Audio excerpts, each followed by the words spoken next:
to the ball game. All right. IYM, basic materials sector, S&P sector, one of the weakest ones out there. If that one turns around on the monthly candle chart, we're really going to be in the SPX is really going to be starting to turn upwards. Really, we'll have to forget for a short while the premise of a bear market. There's always the economic data pointing to that you have to consider in the weight of evidence, but the price action on the chart is the ultimate decision maker. So you got to decide. Sometimes Stan says stage twos far in advance in their stage two continuations. The further and further you're up into a stage two run, to trust less and less those continuation breakouts. They could be blow off tops on the weekly. Got to really avoid that. And sometimes a question of timing. So you got to really make sure.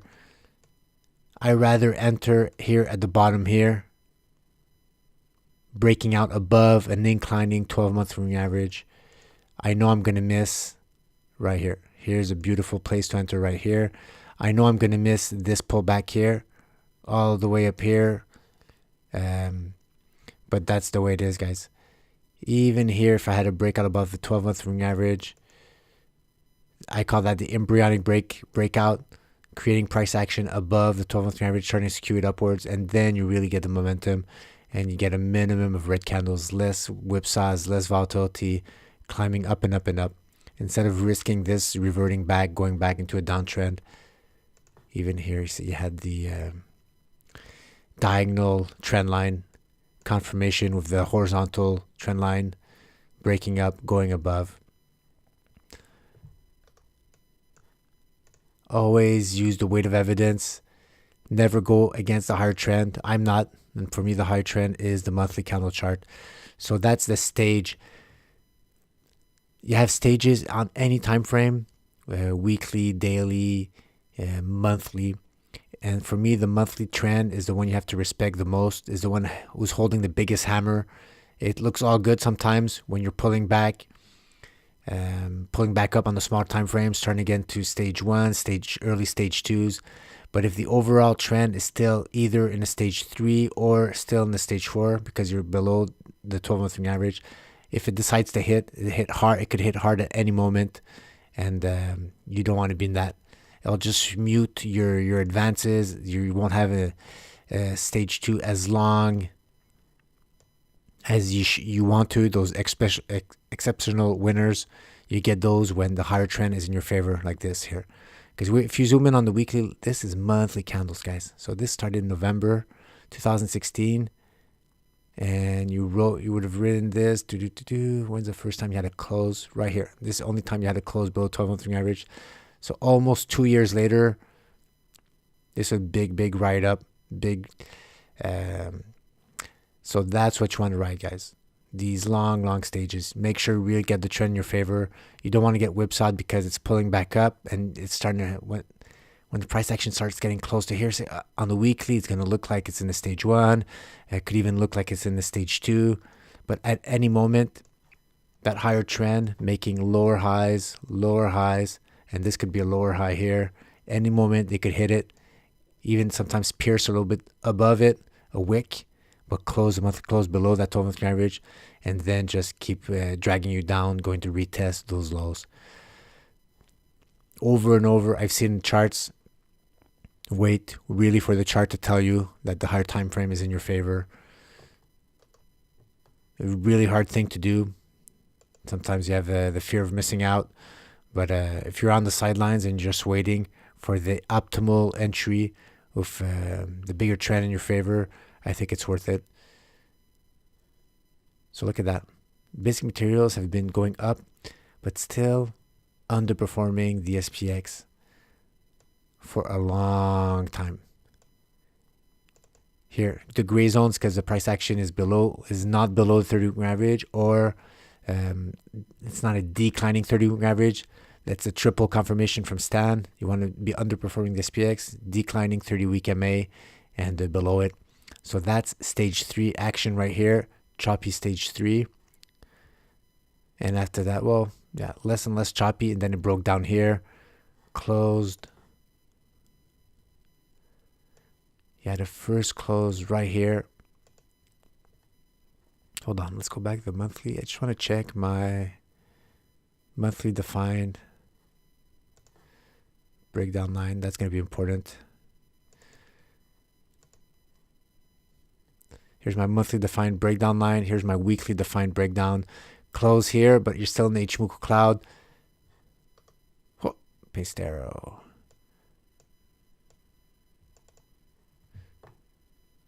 Next week, close below monthly candle, monthly chart, breakdown line, below the Ichimoku cloud, below, a whole bunch of stuff. Weight of evidence is really strong right here.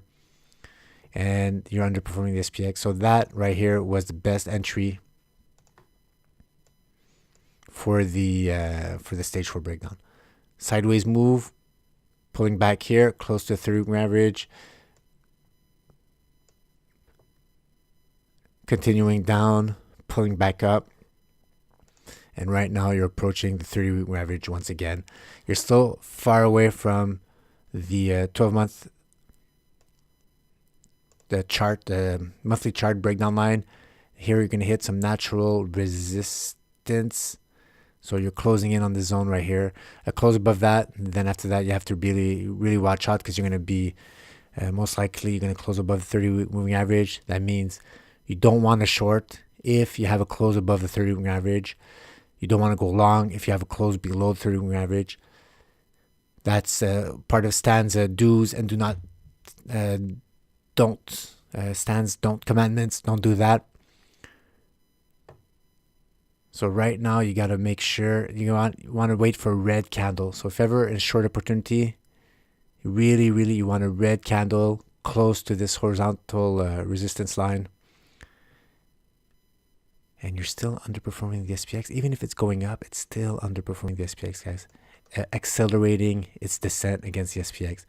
Really weaker than the rest of the index. Even if it's the whole market is pulling back up in a downtrend, it's still underperforming it.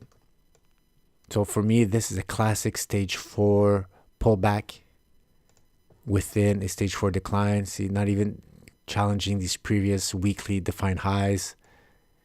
Lower highs. Let's check out the fast stock, guys. Fast stock. Where's my power zone? Look at that. Beautiful. Above the 80 line. Up. No challenge. And as soon as you cross under, guys, right here. As soon as you cross under, you're starting to get warning signs. Trying to cross it through, but you're in a stage 3. So this is stage 3 zone or stage 1. Well, if you're at the top, it's stage 3.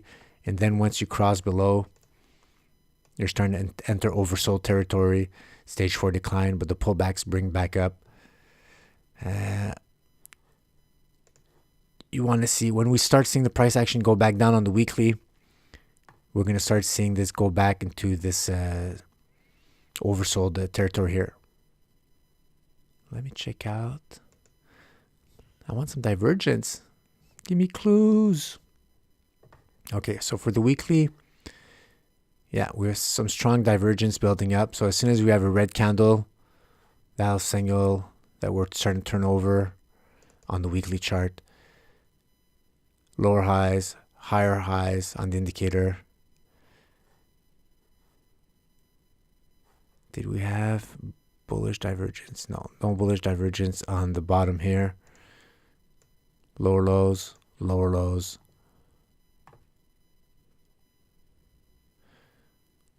And let me check it out. Let's go check on the daily. Let's get some wow, look at all these lines. Daily. Fast stock daily. All right, on the daily, we're above the 50-week moving average right here. So that happens. I've noticed that after a strong stage 4 decline, I've seen that happen. Price action goes back up. We're going to start maybe challenging that. We're Once we start hitting these zones here, natural weekly defined resistance, we're approaching the 200-day moving average. If ever we get up here, that for me is the final. You really don't want to go above that. It does happen in a lot of monthly defined breakdown tops. Most of the time, you don't go over the 200-day moving average on the pullback. It does happen, but really, if you want a healthy stage 4, A++ stage 4 setup, worst case scenario, you don't mind it being above the 50-day moving average, but you don't want it to stay there too long. You really want those support and resistance to hold. You want the price action to go back down. And is there there's divergence. On the daily, it's kind of messy. A lot of the gas tank of divergence goes up and down really fast.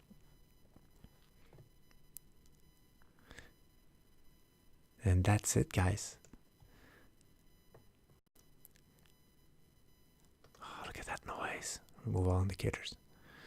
So Ishares, basic materials, ETF, underperforming the SPX, still in a downtrend, not even coming close to challenging monthly defined breakdown lines.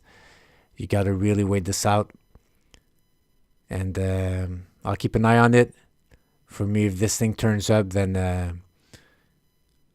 the whole situation should be revised. All right, guys.